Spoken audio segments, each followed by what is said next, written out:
Hello and welcome to Business on the Wire. Aside from the health outcome of the COVID pandemic, the economic shortfall and the economic hit has been hard both for the country and indeed for the states. In a bit of a shocking move at the last GST Council meeting, the Finance Minister pointed to an act of God and told the states they now had two options. They could either go out and borrow the entire shortfall of their own, or they could borrow part of it, 97,000 crores. None of this, according to state finance ministers, was discussed at the meeting. None of these suggestions were opened up for debate, but it was presented as a bit of an ultimatum. The reaction among state finance ministers has been quite intense. They see this as both legally untenable as also unconstitutional. Joining me now to talk about that and to talk about what the options might be for states going ahead in this GST imbroglio is Deputy Chief Minister of Delhi and Finance Minister of Delhi, Mr. Manish Sisodia. Thank you, sir, for joining in and speaking with us. Before I take a few steps back and talk about why this decision by the centre regarding GST compensation is untenable, I want to get to the here and now. There has been a meeting between some state finance ministers. What is the stance and the stand at this point? The idea of meeting of this finance minister meeting was that we should discuss what centre is proposing, analyze it and see if there any legality in that. Because one expert or one state minister must be missing something between the lines. So that's what we sat together online and we discussed line by line that what is the centre's proposition. And everybody, including all the experts that we spoke to, the ministers, our people who work, officers who work on the law, everybody stated that this is entirely unconstitutional, illegal proposition being proposed by the government of India. There is nothing like defined in the act, or the act can't be interpreted like this. So that's why we met, and yesterday, that's why we said after the meeting yesterday that this is not acceptable. I want to clarify this because some state finance ministers have made this point, Mr. Sisodia, including Dr. Thomas Isaac, that none of this was even discussed at the council meeting, or that something entirely else was discussed at the council meeting and then a decision was taken unilaterally. Is that the truth, or was there any consideration or consultation? In the council meeting, Union Finance Minister actually proposed two solutions. I mean, since morning everybody was sharing his or her views about the finances, about the GST compensation. We all said whatever we thought was right and as per the law. Then Union Finance Minister spoke about it and she expressed her viewpoints, and then she said and she clarified certain things as per her own understanding.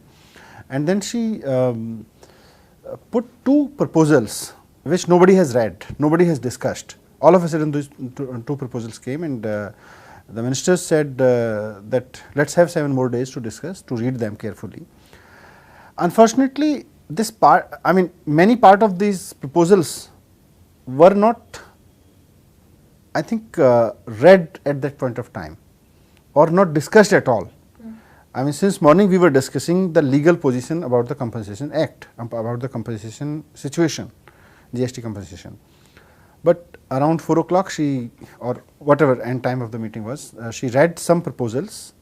Those could have been read in the morning, those could have been discussed widely in the meeting, but she never did, and then it was like the meeting was off, that we'll meet after 7 days, let's discuss, let's read them carefully. So to read them carefully we met offline. And the two proposals at this point as they stand are that on both counts the state goes out and borrows what it requires and the centre will provide support? I think first of all, as I said, it's unconstitutional and illegal. Second, it's impractical also.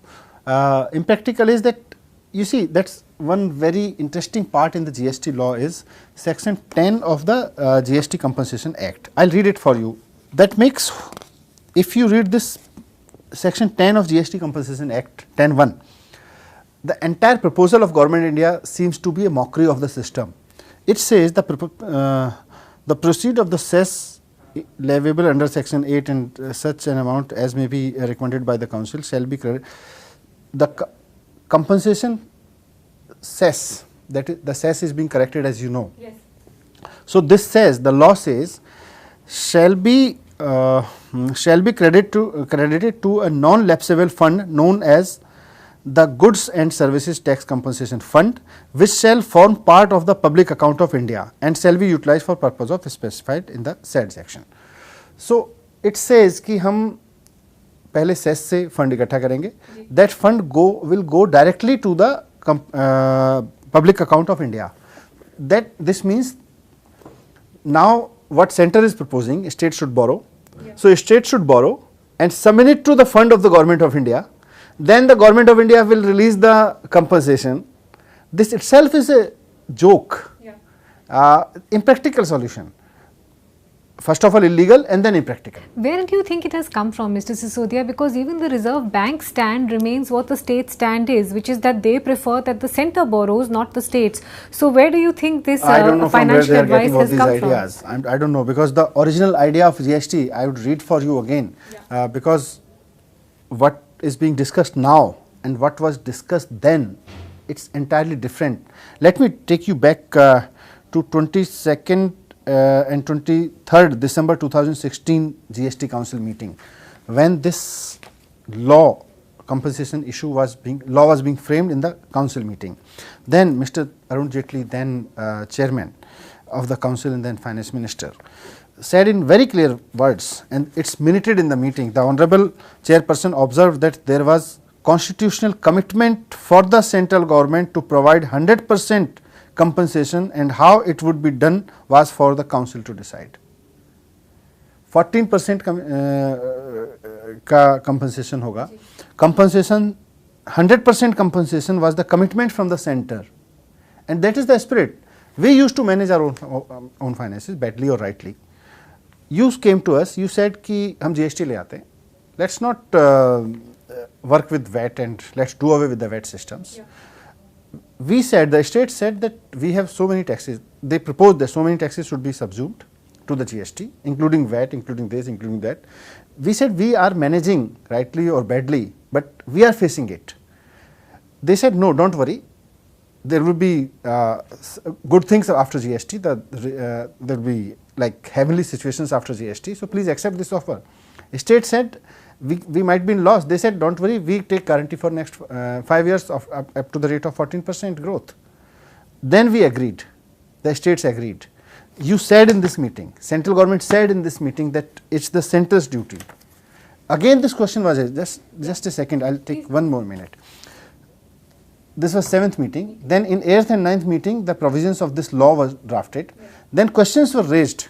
Then in 10th meeting, center again clarified, again here was Union Home Minister, Union Finance Minister, here is Union Finance Secretary and the Revenue Secretary. He said cess could be collected for a period of 5 years, such period as may be prescribed in the recommendation of council. He stated that this implied that the central government could raise resources by other means. So this is the duty of central government to raise funds. We as council, we understand that central can't get from air. So we as a member of council, as the responsible finance minister of different state, understand that center in tough times, center is also facing problem. So the council may decide that the inflow of this fund can come from the cess, which can continue even after 5 years. That we can decide, but we cannot, the council cannot decide cannot turn this blank. I want to talk about the counterintuitive nature of what the central government is doing as well, Mr. Sisodia, but for a second let's talk about the numbers. At this point, what is the gap that you're looking at, and how much of a shortfall are you as a state facing in terms of revenues already? In last 4 months I have got shortfall of 6,000 crore rupees. So approximately I estimate by the end of this year Delhi would be under pressure of 21,000 crore rupees. And the compensation to states still stands at that figure, 2.35 lakh crores for the whole fiscal, for states? Yes, for all states. That's what they, that is the figure that is being talked about. Let's backtrack to, when these conversations started, Mr. Sisodia. What happened in year 1 and 2 around the GST compensation issue? So in year 1 and year 2, the cess collected was greater than the compensation required. If I sum both the years, it was almost more than 47,000 crore rupees. That was extra, more than the requirement of the compensation. So what Government of India did was, they transferred this money to CFI, Consolidated Fund of India. So I asked in the meeting, last council meeting, I raised this question that in those first 2 years, you used that money as as part of CFI. You never asked, you never took any opinion from AG then that should we use this money, this is the compensation fund, should we use this money or should we subsume to the CFI? You easily subsume that, and now when you are supposed to pay to the states and you do not have money, then you are asking AG's opinion. When you had money, you subsumed this to CFI. Why this was done? They have no answer to this, but yes, these are the questions that time will ask them. You know, some people have made the point, Mr. Sisodia, that this is not making sense for the centre either. By pushing states to go out and borrow, most of these state bonds are actually subscribed to by large central institutions. So the revenues would naturally flow back to them if they were to make this decision themselves. What do you think the financial logic is? Because I'm trying to, you know, sort of explore all sides of this. This is illegal and impractical.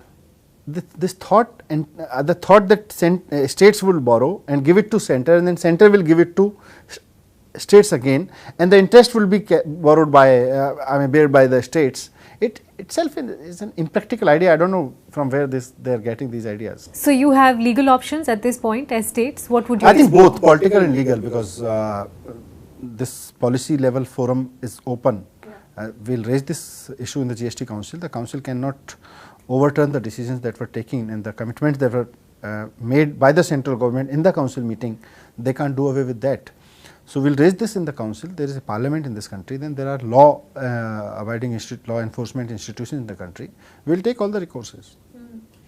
Let's just step back for a second and question this statement as well, which has raised a big furor, which is this act of God, as the finance minister said. What if, just for the sake of argument, Mr. Sisodia, tomorrow the states went and said, if this was an act of God, then we are not duty bound to follow GST either. Let's go back to the VAT regime.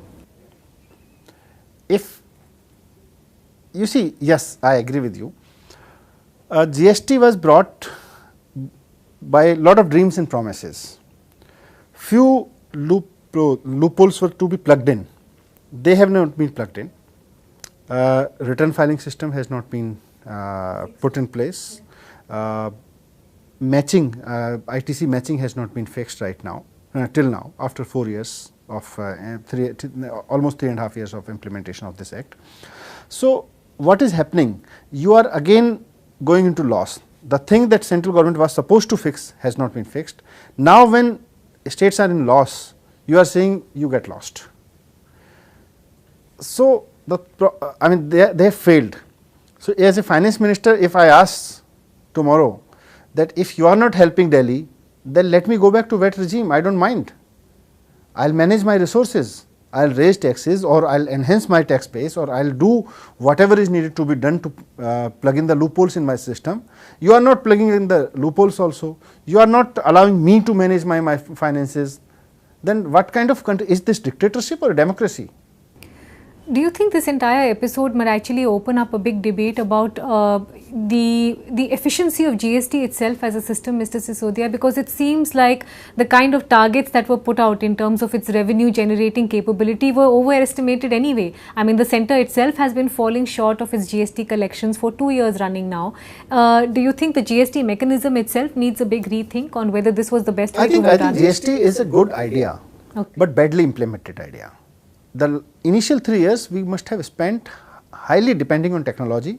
We have not used technology. As I said, it was a big dream that something being sold in Kashmir, and then something being prepared in Kashmir or maybe constructed, manufactured in Kashmir is being sold in, say, Kanyakumari. So in VAT regime, it was impossible to match the ITC. It was impossible to match the returns being filed on behalf of input credits and all. Now the idea was that there would be same tax regime. What does it mean? Actually it means technically connected. The entire India's tax system will be technically connected and will be a single feature, single slabs. At both ends we have failed. We are not in single slabs. The world is laughing at us that we have said that there will be single tax regime, single slabs or minimum slabs. We have multiple slabs. So much of diversion. Then technically we have proved that after 3 years we have not worked on technology, and now we are saying that the state should borrow the loan. Why should we states? The people who were responsible to implement those technology solutions are supposed to face this. This is also not the first time that problems have erupted in the GST Council, Mrs. Sisodia. I mean, I've been speaking with Mr. Amit Mitra, Mr. Manpreet Badal from, Punjab, and these differences have been bubbling for a long time now, where many members of the council felt that the conversation was moving in a particular direction, but decisions were moving in another. If push comes to shove and the central government stands by its suggestion, which is that states go out and, borrow on their own, where does that leave you? What will you do if this is the only option that is placed on the table? You see, if central government betrays like this, then there is nothing left. If central government says that yes, we said this, but now we are not going to follow it. Yes, you surrendered your taxation rights, your financial management, you surrendered, and now we are not going to help you. We promised, but we are not going to help. Then what is left? Then I said, that's why I said that we live in a democracy. There are certain hopes. GST Council itself is hope. Parliament of this country itself is hope. Court of the country is itself hope. We have hope in the institutions. But the ruling party of the central government is actually betraying. ऐसा भी नहीं है कि कोई और party की सरकार थी ना, we are saying कि वो तो दूसरी पार्टी वालों ने कहा था, हम तो बदल रहे हैं. It was the same party. There's a bigger question here about federalism, is there not, Mr. Sisodia? It is under question. You see, after 50 years, first of all, it's a matter of finances, state finances. States would be starving if they don't fulfill their promises. B, it will be, this incidence will be used as citation after 50 years, 100 years. No state would be ready to believe the central government after this, if they do this.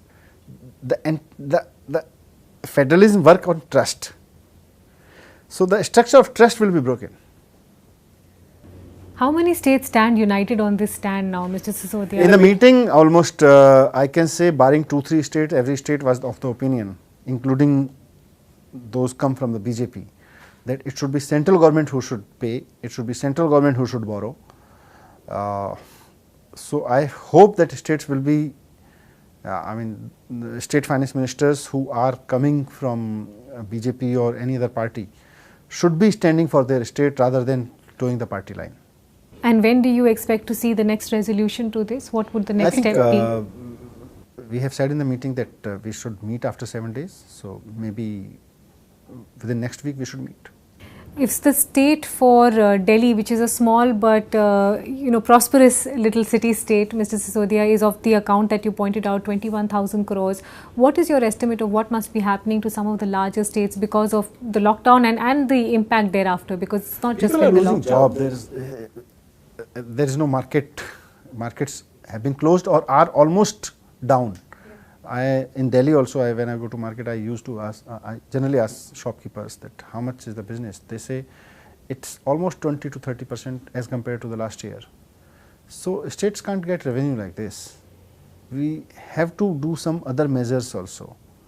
That's why economy, today only we have read in the newspapers that GDP has fallen. That's what I was coming to. So, Q1 GDP for the countrywide has fallen over 20%. What do you think the impact might be for state levels? It's going to be very bad, and especially in every state. Delhi is a trading state. We have traders who trade their of their products or the services to entire country. They will be at loss.